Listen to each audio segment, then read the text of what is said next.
بسم اللہ الرحمن الرحیم۔ السلام علیکم ورحمۃ اللہ وبرکاتہ۔ ناظرین محترم، آج کے اس ویڈیو میں ہم حضرت فاطمہ الزہرا کی زندگی کے چند ایک واقعات آپ کی گوش گزار کرتے ہیں۔ حضور نبی کریم صلی اللہ علیہ وسلم نے حضرت سیدہ فاطمہ الزہرا رضی اللہ عنہا کو جہیز میں ایک قمیض دی تھی۔ شادی کے کچھ عرصہ بعد ایک سائل حضرت سیدہ فاطمہ الزہرا رضی اللہ عنہا کے دروازے پر آیا: اے نبی کے گھر والوں، میں محتاج ہوں، مجھے کچھ عطا کیا جائے۔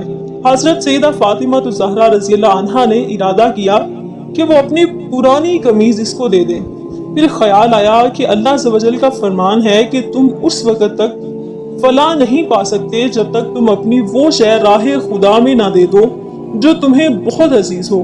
بس آپ رضی اللہ عنہما نے اپنی وہ قمیض جو حضور نبی کریم صلی اللہ علیہ وسلم نے جہیز میں دی تھی لا کر اس سائل کو دے دی۔ حضرت سیدنا امام حسن رضی اللہ عنہ فرماتے ہیں کہ ایک مرتبہ ہمیں کھانا ایک وقت کے بعد میسر آیا۔ میں، بھائی حسن رضی اللہ عنہ اور والد بزرگوار حضرت سیدنا علی مرتضیٰ رضی اللہ عنہ کھانا کھا چکے تھے، اور والدہ ماجدہ حضرت سیدہ فاطمہ الزہرا رضی اللہ عنہا کھانا تناول فرمانے لگی تو ایک سائل نے دروازے پر آ کر صدا لگائی: اے رسول اللہ صلی اللہ علیہ وسلم کی صاحبزادی، تم پر سلام ہو، میں 2 وقت سے بھوکا ہوں، مجھے کھانا کھلا دو۔ والدہ ماجدہ نے جب اس سائل کی صدا سنی تو آپ رضی اللہ عنہا نے اپنا کھانا مجھے دیتے ہوئے فرمایا: جاؤ یہ کھانا اس سائل کو دے آؤ۔ میں نے 1 وقت کا کھانا نہیں کھایا جبکہ وہ 2 وقت کا بھوکا ہے۔ یہ ہے حضرت فاطمہ الزہرا رضی اللہ عنہما کی سخاوت۔ عرب کی عورتیں حضرت فاطمہ الزہرا کو بہت ہی غریب سمجھتی تھی کہ ہر وقت حضرت فاطمہ سادگی میں رہتی تھی، اس لیے عرب کی عورتیں بی بی فاطمہ رضی اللہ عنہما کو بہت ہی غریب سمجھتی تھیں۔ حضرت فاطمہ الزہرا رضی اللہ عنہما کی سخاوت کی باتیں کچھ عورتیں کرنے لگی۔ ان عورتوں میں سے ایک منافق عورت بولی کہ میں نہیں مانتی کہ بنت رسول اللہ کے پاس کوئی معجزہ ہے یا کوئی دولت ہے۔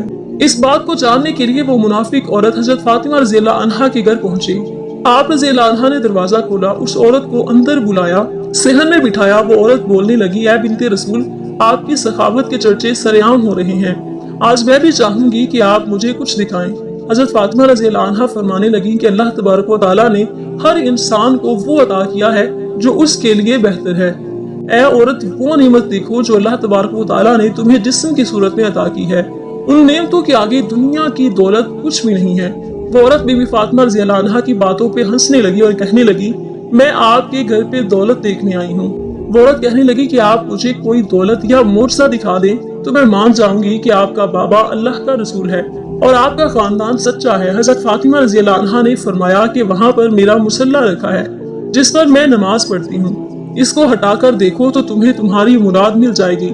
وہ عورت جیسے ہی سیدہ فاطمہ رضی اللہ عنہا کے حجرے میں پہنچی، اس نے مصلی ہٹا کر دیکھا کہ اس مصلی کے نیچے لا تعداد میں خزانہ پڑا ہوا تھا، ہیرے جواہرات اور کافی سارا سونا تھا، جو وہ دیکھ کر حیران ہو گئی۔ وہ جیسے ہی جواہرات نکالتی رہی تو وہ مال ویسے کا ویسا ہی رہا۔ وہ عورت جیسے ہی بی بی فاطمہ رضی اللہ عنہا کے پاس آئی تو بی بی فاطمہ رضی اللہ عنہا اس عورت کو مسکرا کر دیکھنے لگی، اور وہ عورت آپ رضی اللہ عنہا سے کہنے لگی کہ آپ کون ہیں؟ آپ تو اتنی سادگی میں رہتی ہیں، آپ کا لباس اتنا سادہ ہے، آپ کے پاس اتنی دولت ہے، میں تو یہ سوچتی تھی کہ آپ کے پاس دنیاوی دولت نہیں ہے۔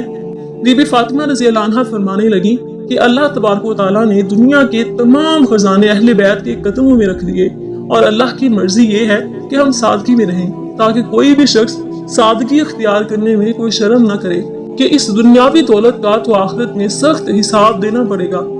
جیسے ہی اس عورت نے آپ کا اخلاق دیکھا اور معجزہ دیکھا تو وہ آپ کے قدموں میں گر پڑی، اور وہ عورت رو کر کہنے لگی: اے رسول اللہ صلی اللہ علیہ وسلم کی پیاری بیٹی، مجھے معاف کر دیجئے، آپ کا بابا اللہ تبارک و تعالیٰ کا سچا رسول ہے۔ میں اس بات کو تسلیم کرتی ہوں کہ آپ کا گھر اور آپ اللہ کے بہت قریب ہیں، اور آج میں اسلام قبول کرتی ہوں۔ سلام ہو رسول اللہ صلی اللہ علیہ وآلہ وسلم کی پیاری بیٹی کی سخاوت پر۔ بی بی فاطمہ رضی اللہ تعالیٰ عنہا کے پاس جو کچھ بھی تھا وہ آپ نے اللہ کی راہ میں دے دیا اور اپنے پاس کچھ بھی نہ رکھا۔ بی بی فاطمہ رضی اللہ تعالیٰ عنہا اپنے گھر کے سارے کام اپنے ہاتھوں سے کیا کرتی تھی، بچوں کی پرورش بھی کرتی تھی، اور گھر میں سارا دن چکی میں آٹا بھی پیسا کرتی تھی۔ آپ رضی اللہ عنہا ہر وقت سادگی میں رہتی تھی۔ ایک عورت آپ رضی اللہ عنہا کے پاس آئی اور کہنے لگی کہ اے بنت رسول، میرے 3 سوال ہیں۔